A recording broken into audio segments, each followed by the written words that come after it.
Yeah, I think we can start. I welcome everyone. This is the first, I think, one of the first interactions that you are having after a long time. And we have some exciting content ready for you, and you'll be able to uh, try out various things in this session and learn how to basically program your drone to carry out different problems. So we have people from Drone Aviation, and before we start with anything else, I would like Vignesh to formally introduce them.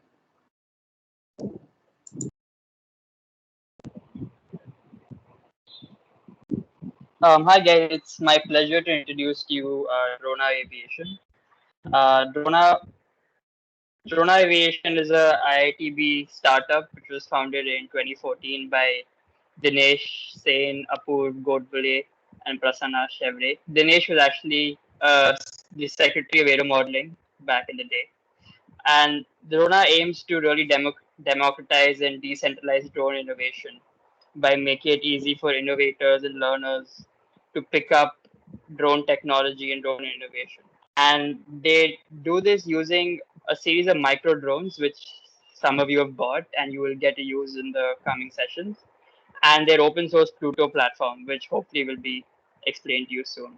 And they're a really successful award winning startup with numerous really prestigious awards like the IMAV competition in France or the IGUC competition in Spain, as well as the national level MICAV competition, which was held in Bangalore. And they're a really close company to our club, and it's a great pleasure to have them with us here. Our speaker for today will be Krishna Zone.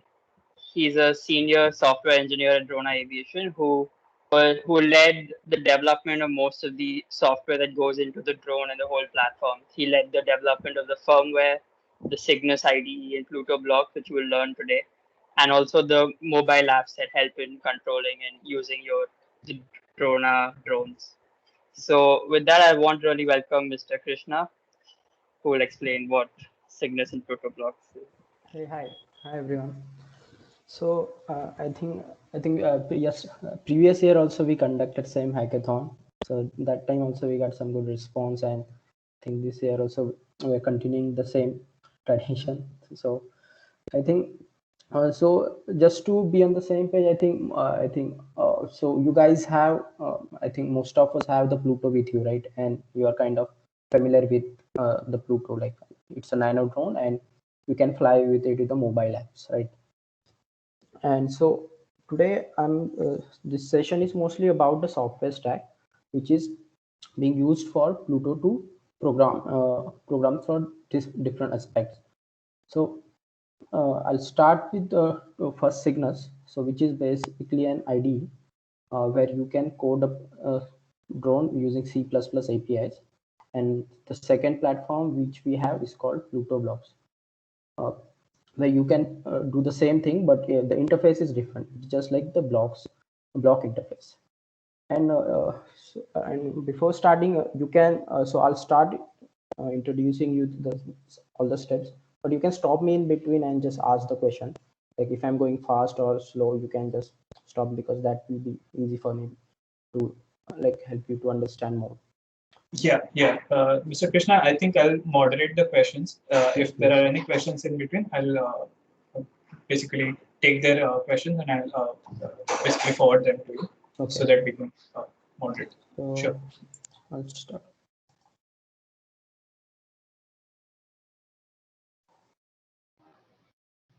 So I'll share my screen. Let's start with the software. Can you see the screen? Yeah. Okay. So from a programming aspect, so we have one this document called API references.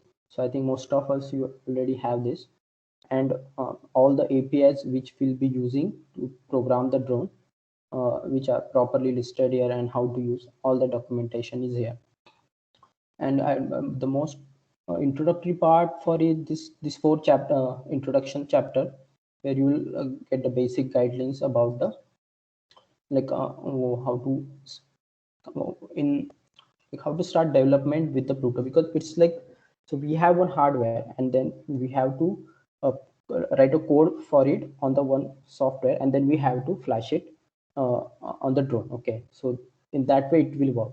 So first I'll start with the Cygnus ID.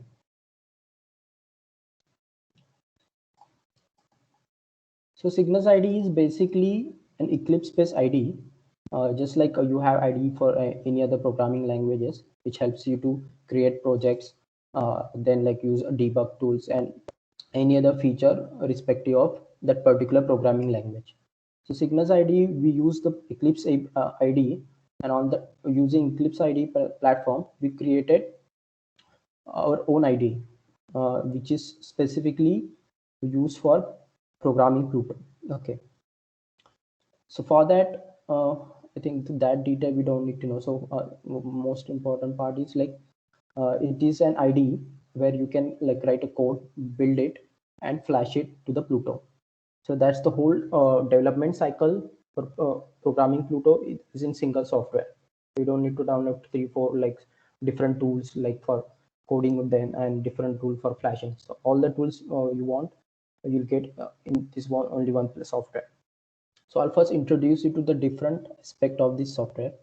So first of all, you'll see when you'll open there, see you'll presented with this Pluto perspective. So it's this whole window is called Pluto perspective, because when you'll go to file new, and you will see you'll be having option to create these 4 types of projects like Pluto 1.2, Pluto X, Pluto V3R. So V3R project and V3R 1.2, those were our old model. So right now our Pluto 1.2 and Pluto X are the 2 major products which are there. So mostly we will be using Pluto X project because it is most compatible for programming for hardwares from hardware perspective also, and future wise also. Okay, so first start with the basic thing. Mr. Krishna, just a clarification. They are mostly using Pluto 1.2 drone side. So is that aligning with the compatibility? Okay. So difference between Pluto 1.2 and this, so there are some hardware APIs. Like I think, for example, suppose you want to integrate new sensor on Pluto X, suppose one I2C sensor or SPI sensor, right? So those kind of integration you won't be able to do on Pluto 1.2. So for that, you need Pluto X. For example, we have some APIs called this peripheral APIs, right? So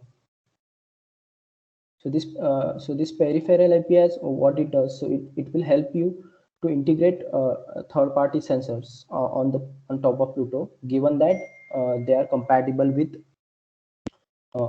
these protocols like ADC, I2C, MPI, and all other. So I think so that's so all of you are using 1.2. So you won't be able to use these APIs on Pluto 1.2. That's the only difference. Other than that, all the normal drone APIs like getting velocities, controlling motors, all are available there. Okay, so are you clear? Means what is the difference between 1.2? So it's only based on the third-party sensor integration, which you can't do on 1.2. And I think in this hackathon, you won't be having those kind of problem statement where you need to integrate any sensor, right? Given that I think it's all online and given that nature, right? Because last year we were using Pluto X, and that time we had some sensor integrations also.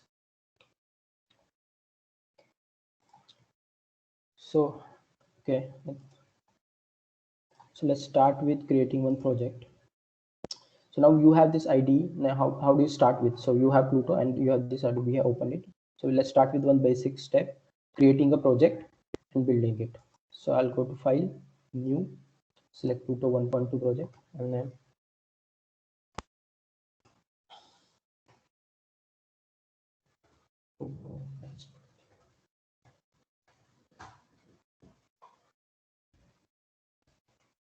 okay. So when you create a new project, so you'll see this file. So after the project is created in editor, you'll see this file called plutopilot.cpp.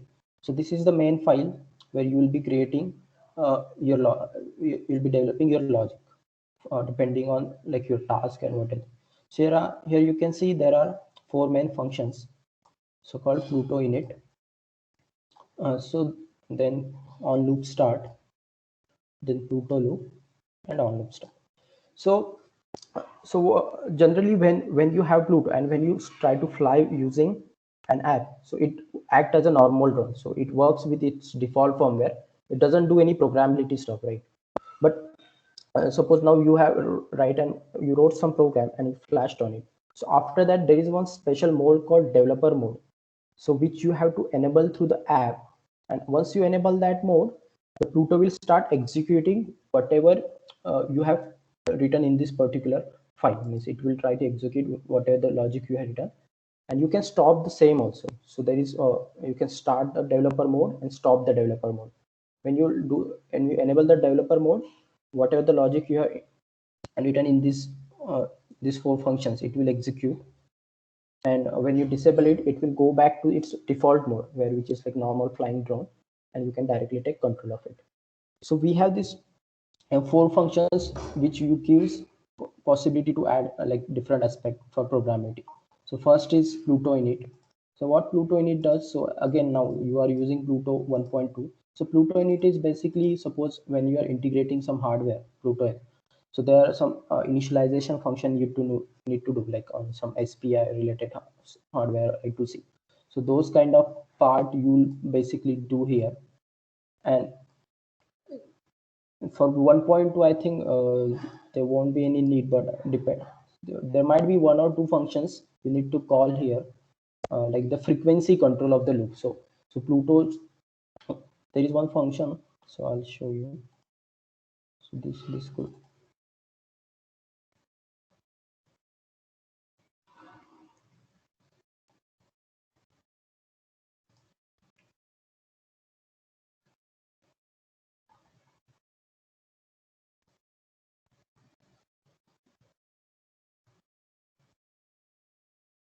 You might not. Yeah, so there is this function, is some one API, it's one function in API called user loop frequency. Okay, so this lets you control the frequency of the loop, this loop. So this is basically an endless loop. Okay, so as you know, any embedded system, it has one so it has one initialization phase, and after that it has one continuous loop where it keeps executing its logic. Okay, so it's same in case of Pluto. In default mode, we have our Pluto which works through whatever the basic formal logic which have we written. But once you enable the developer mode, there we also have one separate loop called Pluto loop, where you will be writing your logic, and it will keep executing whatever the code inside this loop till you disable the mode. Okay, so first is Pluto init, which will get called when you start the drone. Okay, so when it will be initialized first time, and after that these three functions, when they will go start, so on loop start will get called when you'll enable the developer mode through the app. So this function will get called only one time when you enable the mode, and after that the control will be in this loop called Pluto loop, so where you will be writing your all the logic. And when you after this, suppose you want to disable the mode, and once you disable that mode, this function will get called. Okay, so inside this function, this is basically to like depending on the logic, you have to clean up substring. So right now, like once you start start using APIs and Pluto platform, because these things are like so specific to Pluto and thing, like you might not be able to get like what actually, but once you start using the platform, you'll know like what these functions does. But from I'm trying to explain from generic perspective, just like if anybody is familiar with Arduino, you can consider this Pluto loop as that. I think Arduino has also one loop function where you write the logic, and one init function. So here there are two only extra functions called on loop start and on loop finish, which gets called only when you enable or disable the mode. Okay, so this is main file where you'll line logic. Okay, and after that I'll show you the introduction of this. So I'll explain you the project structure. So okay, so in this project you have, so this file is present here on called plutopilot.cpp. Okay, And inside platform, you'll find these different header files like common.h, control.h. So inside this file, all those API declarations are written. Now you'll try to, so you can see common.h. Let's go to one file, okay. And now, so you'll see here, these are the different class has been declared and their objects has been declared here, which you can directly use. Now you'll ask, like, you'll try to, if you're familiar with C++ or any other programming language, so this is basically a header file. All the functions definitions you won't find here. So those function definitions are like already built one inside the library. This is called libpluto3. So all those definitions are present in this static library. I think, and we have just exposed this API to you, which you can directly call in this function and you can control. So those part are like very specific to C++ programming, like build structure. I won't get into that. But right now, just assume that this is your main file where you'll be writing your logic. And this inside platform, there are API header files, which you'll include in plutopilot.cpp to access your individual API. Okay. So any questions till this point? Yeah, just a suggestion from one of the freshers. I think they are somewhat, they require some time to grasp the things. So if possible, could you please go slow whenever it's required? Yes. I mean, you can tell me like when to go slow. Yeah. I have given this session so many times, like I don't know like when to. Yeah, understand. Sure. So freshers, if you face any issues somewhere, you can either ask the doubts right now, or you can get them clarified even after the session. So let's see how it goes. Yeah, so they can start also. That's what I said. .h is enough, or do we have to include control.h, sensor.h specifically? Yes. I mean, depending on the which API you want. I mean, there, like, suppose if you want to use API called accelerometer and you want to get acceleration of x-axis of the drone, what you'll do, you'll include. I mean, you can include directly in this. I mean, it's like from. So, for example, if you don't want to include any files by every time, just go to plutopilot.h and include all the files here itself. So you don't want to include every file when you want to use particular API. Like, it's depending on the way your programming style, like how you want to do. It's like flexibility. Okay. So any more? So I think we should take some questions, because after that I'll try to write some code. So before that, like any. Yeah, you guys can raise hands if you have questions. Yeah, Reet will start with Pluto blocks as soon as we wrap up with Cygnus. We'll do it soon. Yeah, Pluto blocks will start after this session. Don't worry, if you feel that Cygnus is a bit overwhelming, Pluto blocks is much more intuitive and you'll be able to grasp the concepts there. But try to pay attention, because this is the main crux of things. Yeah. Because anyway, Pluto blocks basically build top up on this core logic of Pluto Cygnus only. So like knowing how Pluto Cygnus works, this project structure works, will actually help you to work with the platform very well.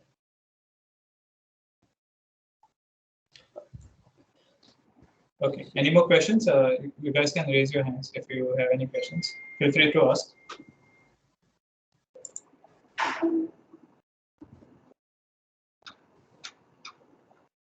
Okay, Yash has another question. Go ahead, Yash. Void on loop start is basically just like a constructor or something. Can we call it later in the function? Though.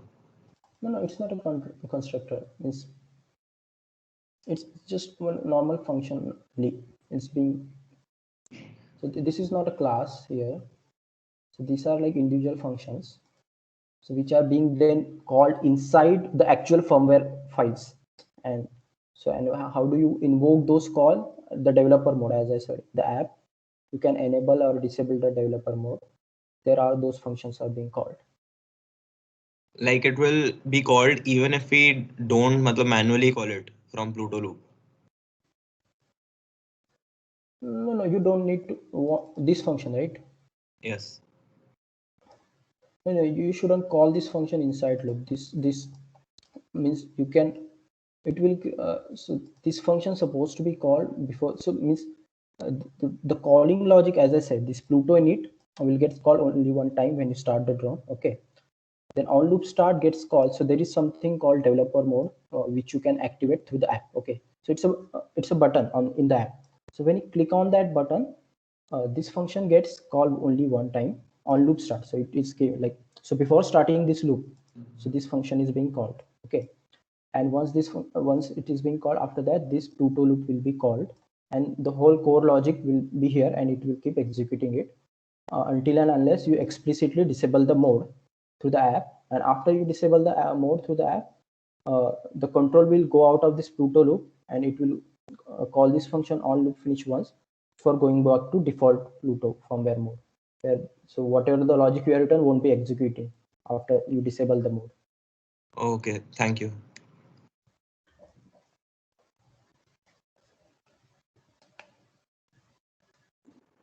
Yeah, so Utkarsh has posted a question in chat. So IDE development is easier, but programming is difficult, while vice versa for blocks. Sorry, what? So Utkarsh has a question. He's asking if, yeah, you can check it on the chat itself. So I did not get IDE development, but programming, like, I mean, programming and development, like.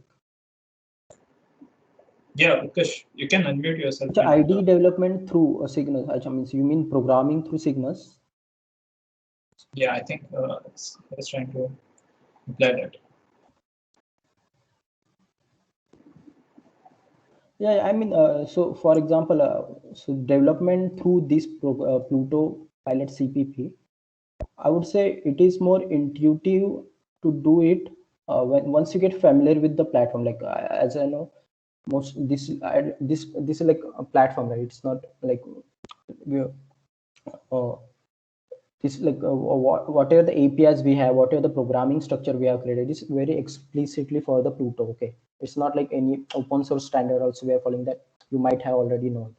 So basically, as a first year engineering student, I would suggest to anybody this Pluto problem. They will get familiar with this, like they will get comfortable with this IDE development itself. Like if you know if you start getting into actual programming afterward.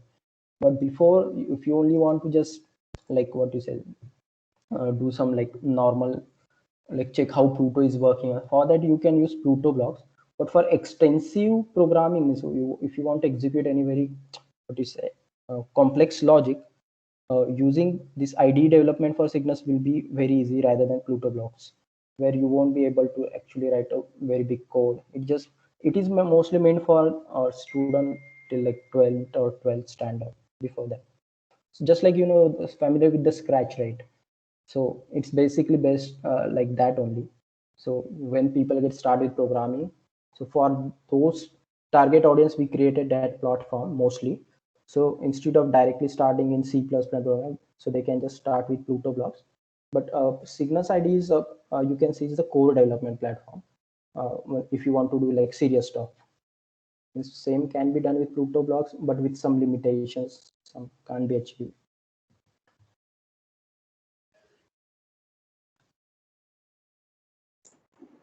Okay. Yes, I think we can go ahead. Okay. So now, as you said, so this panel is called Project Explorer. So I'll just give the introduction to different aspect of this ID. So this is Project Explorer, where whenever you create a project, you'll find your project here. You can create a multiple project and keep track of it. Okay. Then there are two important panels here you can see. So one is called Pluto Monitor and one is called Pluto Graphs. So Pluto Monitor is like a log. So there is one function inside Pluto called monitor.print. So you can write your logs. You can actually print variables, values, or anything. Whatever you write here, when you connect to the Pluto and when you start your code, you'll see that log here. It's like debug, just like printf in C or like print in Python, any other programming language. Based on that same thing. But for that, you have to make sure you are connected. Your Pluto is connected to your laptop, and then you enable this, like you connect Cygnus ID to Pluto. Then only it will try to read whatever the logs you have written, and it will print here. And the Pluto graph is same. Instead of printing and value like in text format, you can print some graph of some variable. So it's being used very useful for some projects or even some for debugging skill and working with like drones and all that stuff.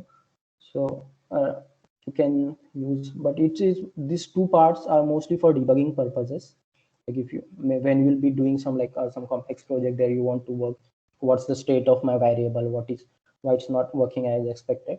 So you can use these two to debug it, like what should be the value and what is actually coming. So those are like two kind of debugging tools, debugging functionalities from the API. And then here you can see there are like three tool items. First is called build, which for this you have to select the project, or then you have to click on it. Then it will build whatever the project you're currently working on. Means either you have to select it. If you don't select any project, whatever the current file it is open in this editor, it will build that project. Then second is called connect. So connect is, as I told you, suppose you have written some logs in the code and you enable the developer mode. Now you want to check here on this platform, on this monitor, Pluto graph. For that you have to connect your laptop to the Pluto Wi-Fi, and after that you have to connect Cygnus ID. Once this connection is made, you can see your log depending on the monitor your developer mode is enabled. So it's for that purpose. Then third option is called flashing. So this is where after we build the project, it's now only in Cygnus ID. It's still not on our Pluto. Okay. For that, we have to flash the project, flash the project onto the Pluto. So for that, you same again, you make sure you are connected to the Pluto Wi-Fi on your laptop, and then you select the flash. For that, you don't need to connect to this one. You can directly flash. So this connection is only for these two things, and flashing is independent of this connection. Only you have to make sure you are connected to the Pluto Wi-Fi here, and you can directly flash the firmware. And there are other tools. One, this is called flash firmware. So this is one utility function. Suppose you have multiple firmware, you can say on your laptop, like so, and you can name it like depending on your different project, and you can save anywhere in the your desktop, and you can browse those, and you can load it here, those hex files, and flash it here. So this is just this is not related to any particular project. This is like a utility functions from Cygnus.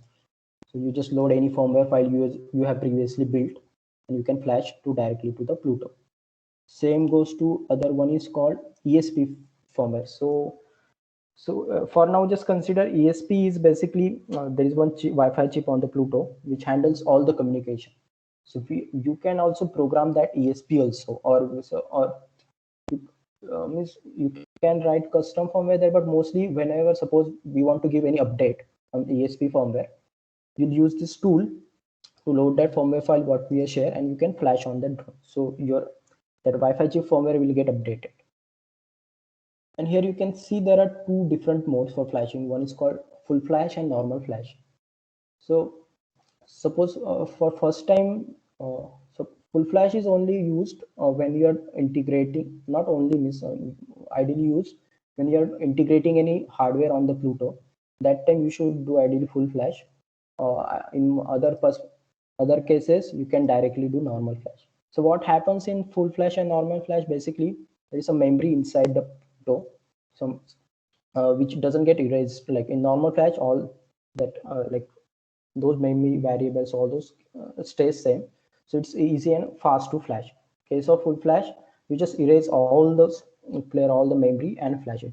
So most of the time, normal flash is enough for development. But suppose in case what's happening, you are seeing consistently, it's not like whatever you have written is expected output is not coming. Even the code is simple.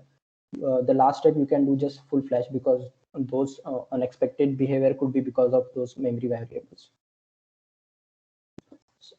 So for now, I think to keep it simple for this scenario, just use the full flash every time. So you don't need to get confused. So just use full flash, or actually this hackathon you can directly use full flash, because this difference between these two you'll know once you like get familiar with the platform more. Okay. Any questions yet? Because now after this I'll go through the document and I'll try to write some code and build it. So this was, I think, covers all the elements inside this Pluto, this ID, sorry.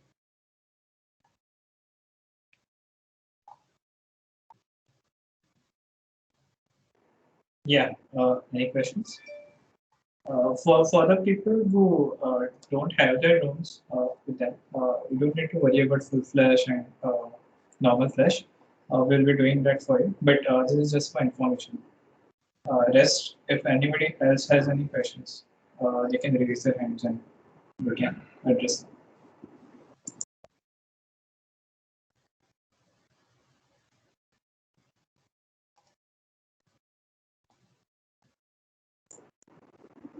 Okay. If anybody is typing on the chat, let's see, we'll address it when it comes. Okay. We can go. Okay. So now let's try to write some code. So you can see in this talk we have a lot of you can see there are a lot of APIs here. So I'll try to use 2-3 basic APIs and I'll build. So you'll get familiar with the like whole process. How do you now we have created a project. Let's in code. We'll build it. So I'll use some APIs from all the APIs you can actually check inside this file. Those are the same APIs. So what I'll try to do, I'll use one API called takeoff using this command. So what I want to do when I'll start the drone, I want to take it, start means I'll just take off it, okay, to a certain height. So for that we have one API inside user.h file. Inside command class, you can see there is one function called takeoff. So you have to inside what is the parameter it takes the height, means still roughly what height you want to make it like. So this height don't like when you start it will be like rough height. It won't be exact 1.5 centimeter 150 centimeter, so it's in centimeter actually, but you'll get like a rough idea. Like, so if you like 200 centimeter is like about mostly there will be deviation of like, let's say 50 centimeter. So I'll start with this API first. First step is we have to include that header file.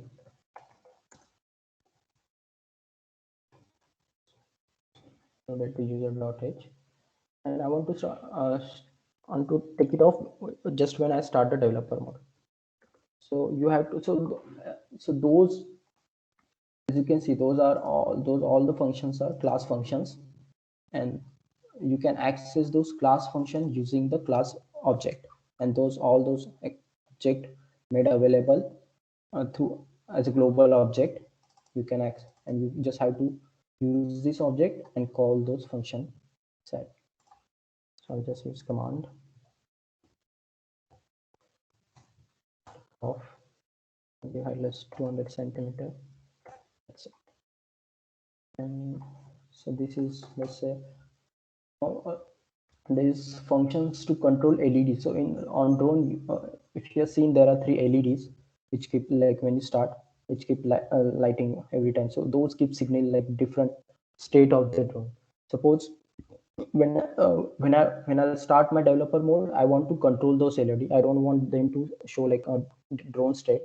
I want to stop their default behavior, and I want to take control of it. So for that, I'll try to do, you can see here in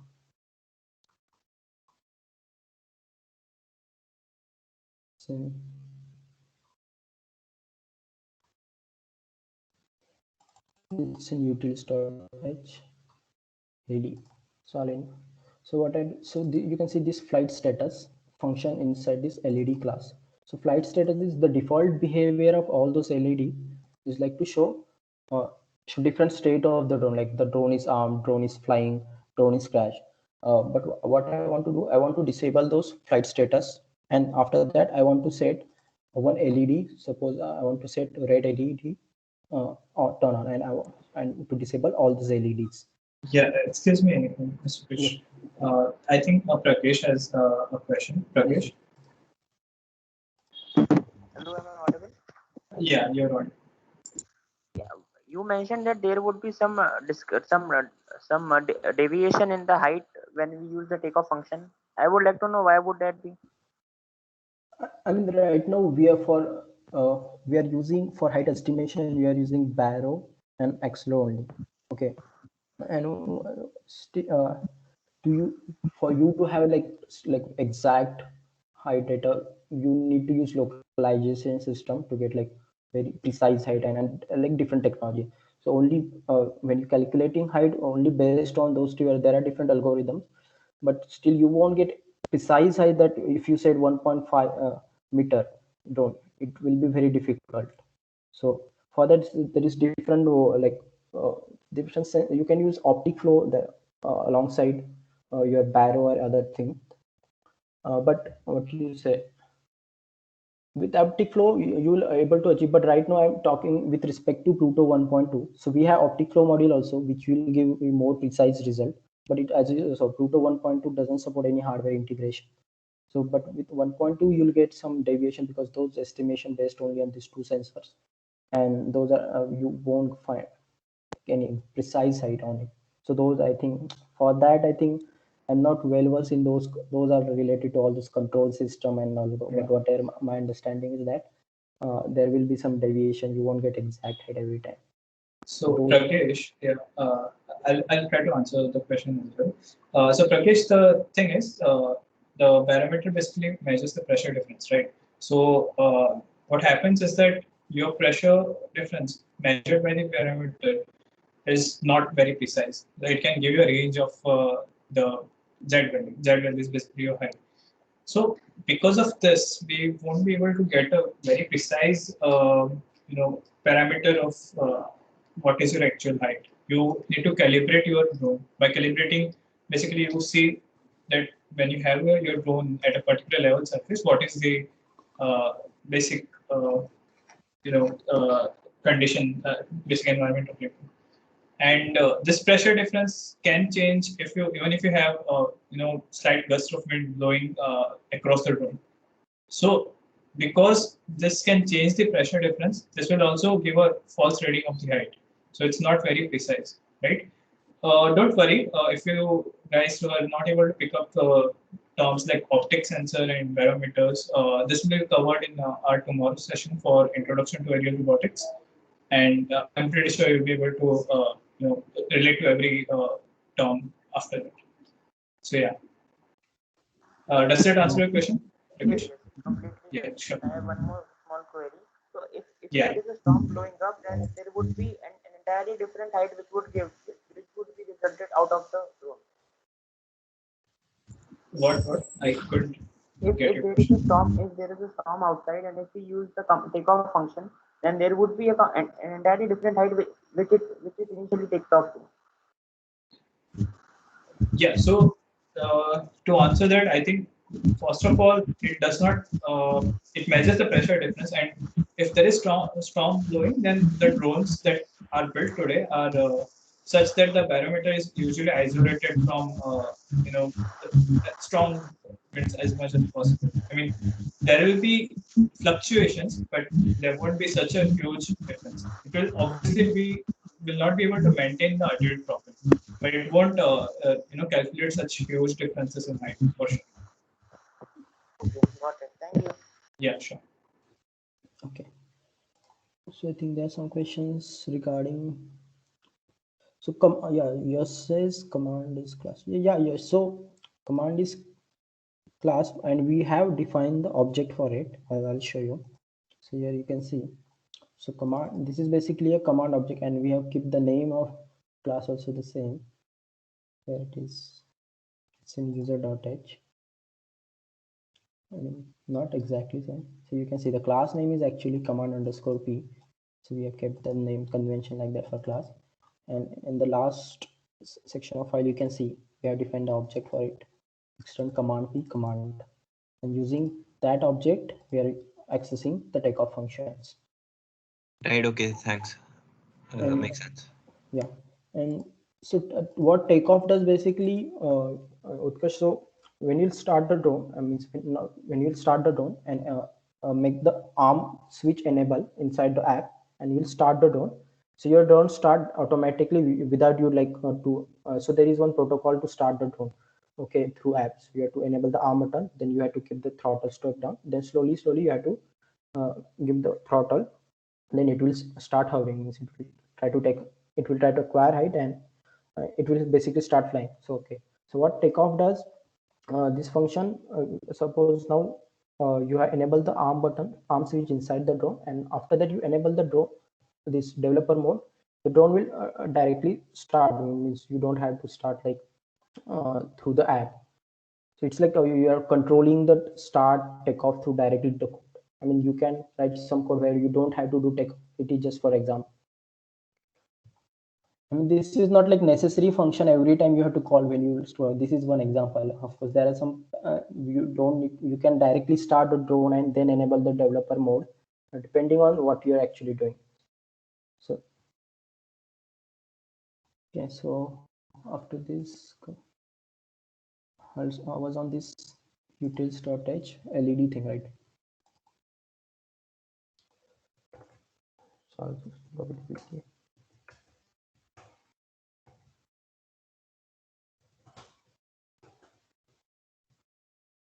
So same case, now you have got a basic idea of how the whole the APIs are working. So we have these header files, and inside header files we have declared a class, and inside class we have functions, and we have created the object of those class, and using those class object you are accessing all the functions. And all this are written in API doc inside. You can always go through that. Velocity.h. So we have to access this function, flight status, LED play. Yeah. So it's not showing front.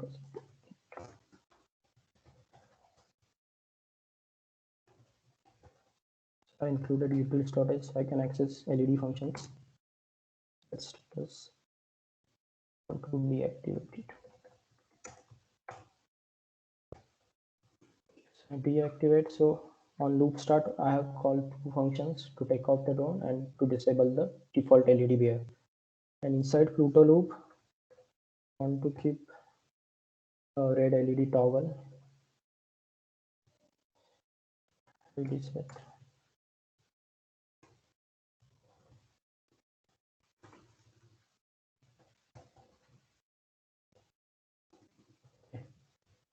Inside Pluto loop, on toggling the red LED, and after that I would like to print some acceleration value on the monitor. So I'll try to access monitor object, print.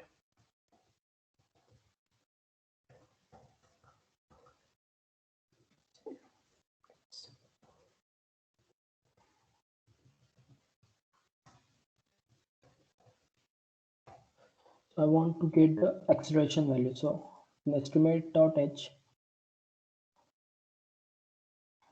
sorry, sensor.h, we have class called acceleration. Try to get and include the sensor.h here.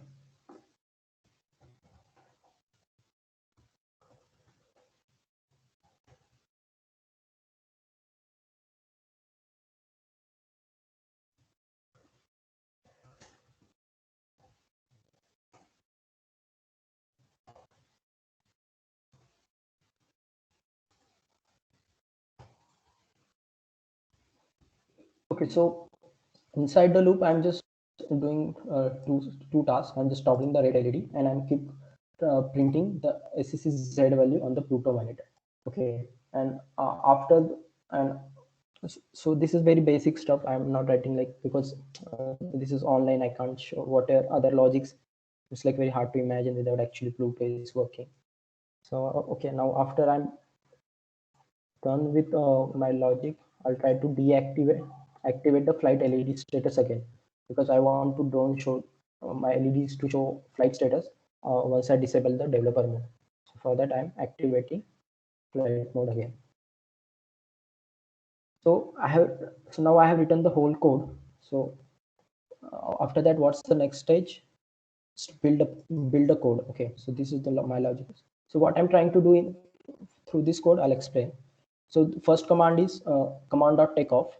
So this function is inside on loop start, as you see. So I've written is inside on loop start because I want to don't take off, because okay, I can't keep calling on takeoff command.takeoff inside the Pluto loop. Okay, of course there are some sanity checks which has been taken inside takeoff function. It won't uh, recall this, like if drone is takeoff it won't call it again.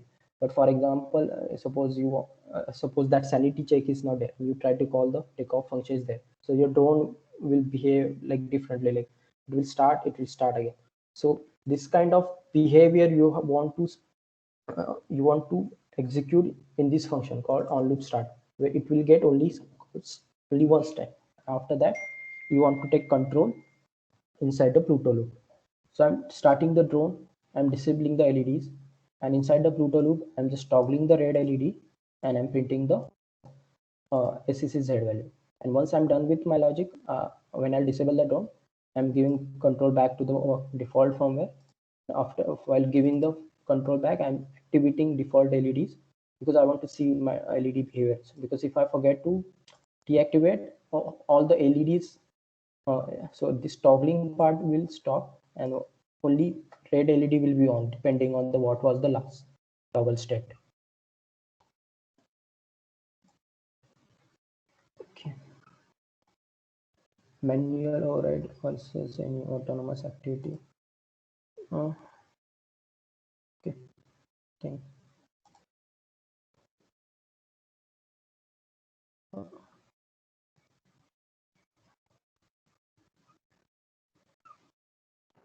Yeah, so does anyone have any questions?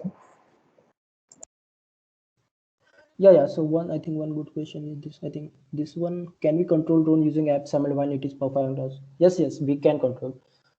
So yes, I mean, depending on, you are not taking control of RC values. So if you haven't, for example, in this case, I haven't controlling roll pitch of the drone because we have the API to control roll pitch of the drone. Here I'm just controlling only one flight parameter, means not flight, means flight state, just to start the drone.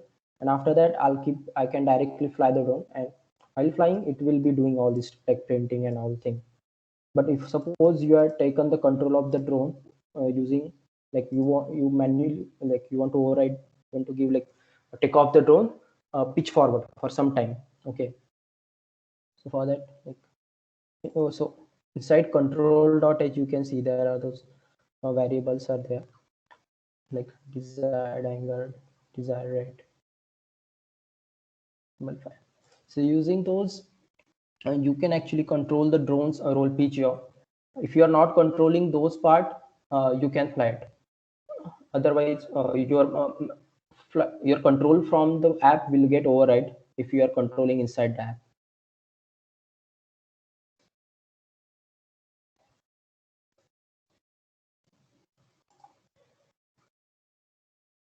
Your priorities, yeah, basically this only. I mean, whatever you have means once the develop, so that's why you have that switch called developer mode. You can enable or disable. Suppose something is going wrong, you can directly disable the developer mode, so whatever written won't get called at all, it will be back to normal. But once you start the developer mode, whatever you have written there, it will take the priority, because you, as you said, you are coding the drone, right? So you have to it will perform whatever the task you have on it.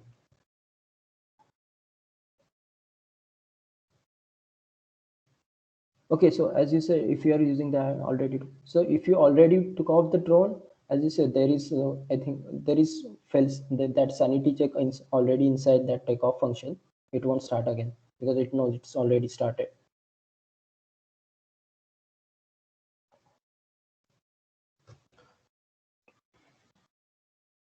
Okay, so I think any more questions?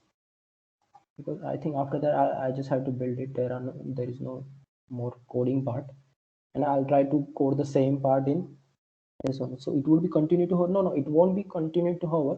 It will try to what is that?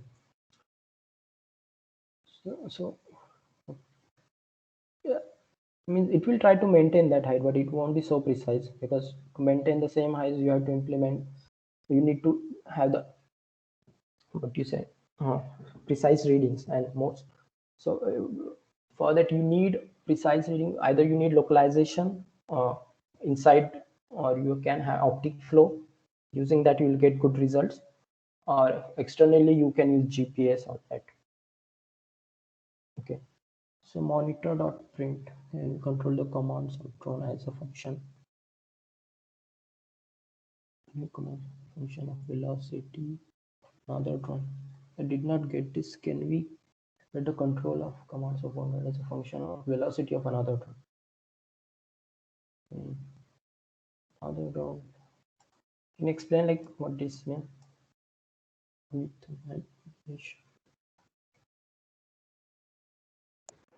Yeah, Rhythm, if you could explain the question a bit clearly. You can unmute and speak.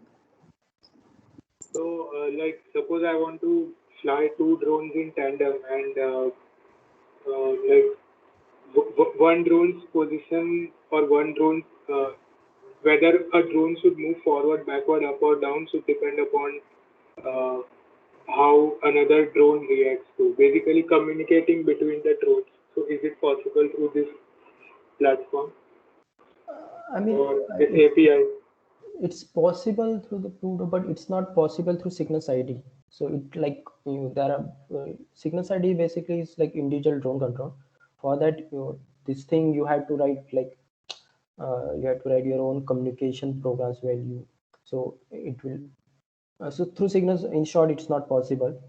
But through as a platform, you can write it, but it's like complex tasks. You have to a lot of. I think Pluto supports ROS development, right? Yeah, ROS platform is there. So where Yeah. you can do, but through Cygnus it's not possible. Cygnus is like purely controlling single drone platform. Yeah, yeah. Pluto So, monitor.print. Yeah, Rajesh has the question. So monitor.print basically is like same as in any programming language you have seen, right? There is printf and print. So when you write something, it will show on when you're executing the program. It will show you on the monitor. Basically, I mean monitor means where you're executing it. The same in case of here for debugging purpose. Suppose I want to debug. I'm working on some problem statement, and for that I need to check the behavior of SCCZ. Okay, so how I can do that? Okay, so this is not typical software development where everything you can run software. So our actual code is running on one drone, right?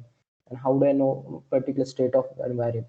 So for that we have developed this API for monitor.print, where uh, basically whatever you have written inside this function, it will print here. So when I'll build this project and I'll flash on the Pluto, when I'll execute using the developer mode, after that what I'll do, I'll try to connect my Wi-Fi laptop to the Pluto Wi-Fi, and I'll connect through this button.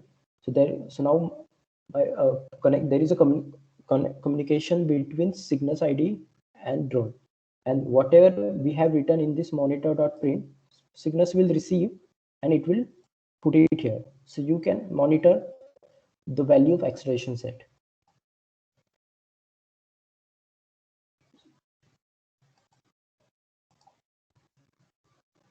Hello.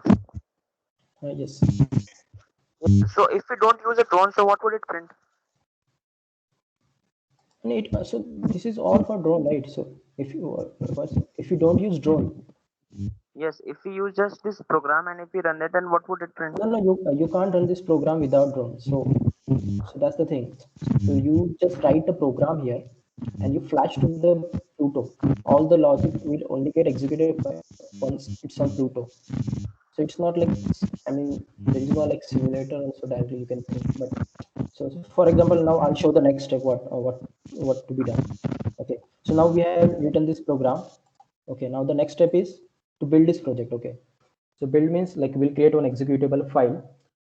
Means not executable, we'll create one hex file which we use and will flash on the Pluto. Okay, so those are like some embedded stuff, like you use hex file, you flash on the microcontroller. So those are related to that. But right now, till this point, what we have done, we have created one project. I mean, we have programmed, we have written some logic. Logic is to like take off the drone, deactivate the flight basic LED functionality. After that, toggle the red LED, print the acceleration Z value, and once we disable the mode, like set the flight status again, and that's it. It's like very simple program, not to get complicated. And we have gone through like what's this init function, on loop start, Pluto loop, and those we'll know like once you start, but we just give brief about that. And main thing is like inside platform, you can see there are different API functions that are defined, and as you see, all of them have the same structure. Most of the cases, I think. There are some functions you can directly use, but I think most of them are like class based. We have class, and inside class we have function, and we have declare their class objects, and in plutoply.cpp we include those header file, and then we call those function. So till this point, what we have done, we have just written the program. So after that, so it's not like C++ program that whatever written it will execute it. It's not. It's for our Pluto platform. So whatever written, it should be flashed on Pluto to actually work. So now the next step is to build it. So I'll select the project as I said before. This tool can called Hammer and this thing. So you have to build a project. So once you click on it, it will try to build a project. See, it's building the project. And so during this building process, you'll find like any if syntax error is there, any wrong API call is there, you'll find. So project has been built successfully. For example, so that standard, I just remove the semicolon and I'll try to build it. And say it's giving me an error. So it's an expected colon, and this one. After that, suppose I give the wrong class object name, acceleration ZZ. Also during build process, if there is an error, it will throw, because there it should be error free to completely build, then only it can be flashed. So now it says acceleration is not declared on this, so it will show basically all errors related to programming and errors related to API. Like if you're trying to call the API, which does not exist. So right now we have written like correct program, everything is fine. Now it should build. So when it builds, what it does basically, it creates one hex file inside this obj folder. Okay, as you can see, now it is built. Inside this obj, there is, you can see this hex file, experience Pluto 1. So this hex file you will be flashing on the Pluto. So now we are done. After the next step is actually you have to start your Pluto. You have to connect your Pluto or your laptop to Pluto Wi-Fi. And once you're done that, select the project and do Wi-Fi full flash. So it will start flashing. Right now I can't show you because I have to connect to the Pluto and it will get disconnected. So the next step is basically once we, so till this point, what after this building process is complete, the last step is just to connect to your Pluto Wi-Fi to the laptop and do the full flash. That's it. It will work. So right now we can't do because you have to disconnect to the laptop, you have to connect. And also one thing, make sure while flashing the drone or flashing the firmware to the Pluto, make sure you are not connected using the mobile app. You have to disconnect from the mobile app because it will interfere in the flashing process. So you make sure you disconnect from the app, then flash it. So I think this is for signals. Any questions? So after that we can move to Pluto box. Yeah. So if you're wrapping up signals, then if anyone has questions, then please do ask. And then we'll move on to the, I think, much sought after thing. If people are facing any issues with signals, if you feel that you want to try a relatively simpler one, then Pluto is the way to go ahead. You can ask your questions. Right?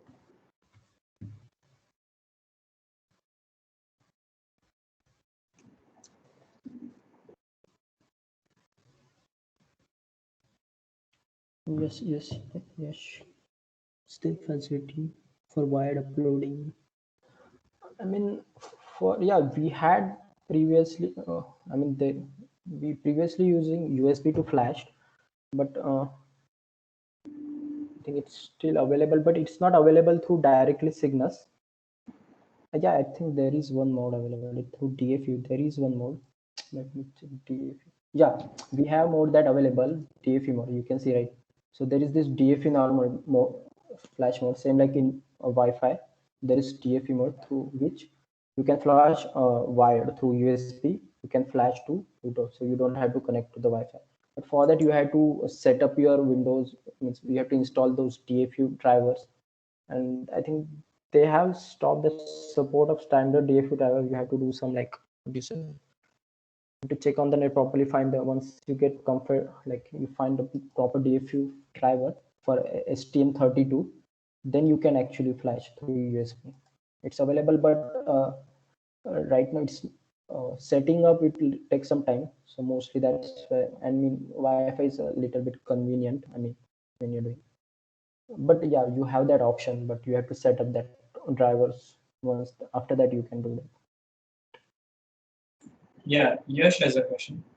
So, why are we activating the LED status at the end? Shouldn't we be deactivating it at the end and activating it in the beginning? Oh, just let me check. Yeah. Sorry. No. Sorry. So you so what when I say deactivate? So when you start the drone, right? So you can see there are 3 LEDs which keeps blinking. Like, so when it's not connected, it keeps sequentially blinking, turn by turn. When you connect to the app, there is only one LED. Other 2 LED stop, and only one LED keeps glowing. And after that, when you take off the drone on the way, so those LED, and suppose you crash the drone, it blinks differently. So those default function of LEDs, we call them flight status. Okay, so you can see on the app also the respective flight status. The apps tell you drone which it's in which mode, and for each mode we have different flights LED behavior for that one. So that is default firmware behavior. Okay, so suppose now I want inside my code, I want to control one LED. Forget about this function now. I want to control red LED. Okay, now without if I try to directly set control the red LED, my firmware uh, my firmware will also try to, means core firmware will also try to control red LED, because my flight status are enabled. So I won't get it will be talking, but there will be another mix of it. Means those flight status will be, so there will be like different behavior. What I want to do for that, so I want to completely stop the default LED behavior. So once for that, I'm using this function called LED flight status deactivate. So I'm deactivate means default behavior. Once I deactivate, after that, what's happened? Uh, there won't be default firmware won't be controlling any LED. After that, I have complete control over LED. Means I can suppose start red LED, blue LED, green LED, toggle all these things. So main firmware won't interfere with it. So that's why I've done it. And on last, why I'm doing activating it. Suppose I'm done with my logic, I want my LEDs behave as usual, means whatever those in previous step, because I want to check. So it helps me to understand the drone. So that's why I'm activating it. Yeah, so I can Okay, kind of thank try you. to simplify this in the sense. Let me just switch on my video. Just tell me if you guys can see me at spotlight me basically. Yeah, you're visible. Yeah, so this is the drone.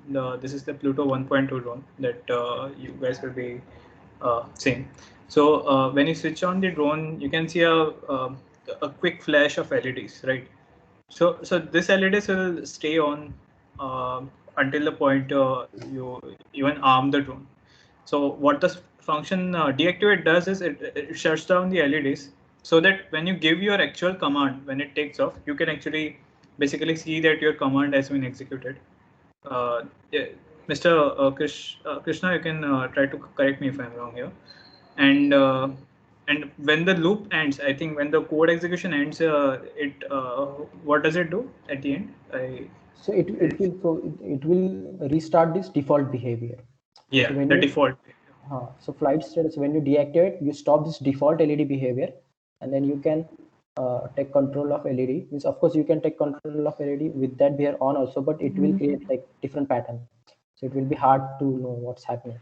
So it's better to always shut all those LED using deactivate flight status.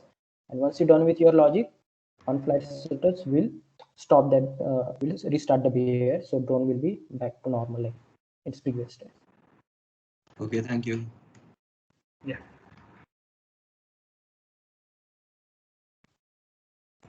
So Prakesh, you have your hand raised. You have. So we can use the flight status function in the loop also. Yeah, you can use it inside loop also, but yeah, depending on your logic, what you want to do. You can inside loop also you can activate, deactivate, uh, how you want to control. It's up to you. Full light gun. Can you change the angle between 4 rotors mid-flight?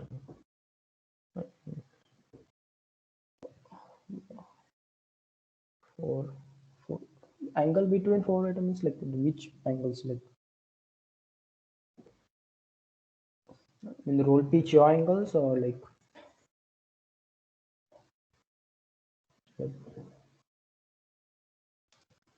4 arms? No, I don't think so. It's fixed, right? So you're talking the structural angle, which Yeah, you cannot tilt the rotors. That comes in a special class of UAVs. Those are called tilt rotors. okay. And yeah, we have chords here, chord rotors here, so we don't have the tilting mechanisms.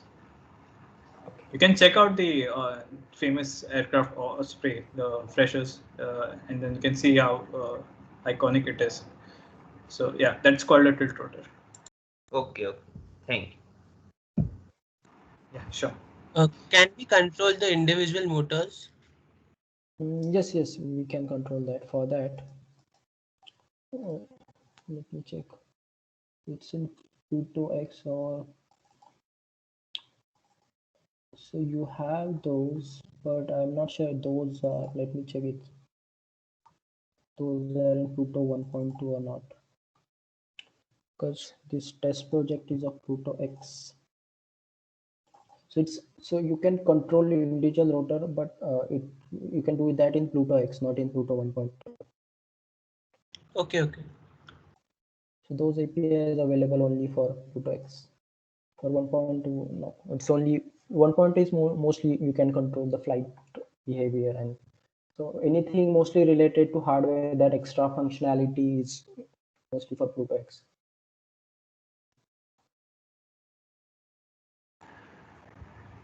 Okay, I think we can move on to Pluto blocks now. If there are any additional questions, we'll take it up at the end. Okay. So now, as you see, what we are, so the basic idea you got familiar with means the basic idea of programming the Pluto means the flow, development flow. So development flow is we have the Pluto, we create a project, we write a logic using the APIs depending on what we want to do. Then we build a project. During build process, we get to know if there are any errors. Once the build is successful, we flash to the drone. Once we flashed on the drone, what we do, we connect to the drone, and then we start the developer mode. And once the developer mode is on, it will execute whatever you have written. And if you want to stop your execution, you can disable the developer. After that, drone is back to normal. So this is the basic general development flow for this Pluto. And there are some intricacies like when you want to print the variables and the signals, you have to connect to your laptop again while you are executing your code. You have to establish connection using this connect. Then you will share your monitor values here. That's the one thing. Okay, so now let's move to the Pluto blocks. So the difference between Pluto blocks and it's basically the interface that you are actually writing the code. In Pluto blocks, for each sensor API or thing, you have respective blocks, and you are just using those blocks to build your logic. But the core thing, like these 3 functions, you'll see there also. And so basically, we'll try to write the same code in that Pluto blocks. So let's try on Pluto blocks.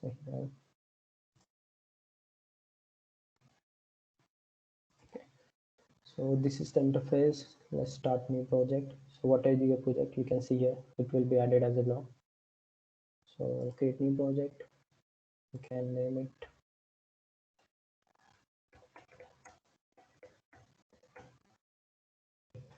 Now you can see at the left corner, left panel. So there are these are called blocks. So and these are different sections or different types of blocks you can see. So let's take off LED example. So these are LED blocks. As I told you in LED thing, we have different we have different LED functions. You can control LED and you can turn on red and red LED. Through Pluto, how you can do through Cygnus, how you can do, you have to call function like this. Suppose same you want to do in this one, we just try to call this. Let's on start on. So we want to, we'll change the state. So and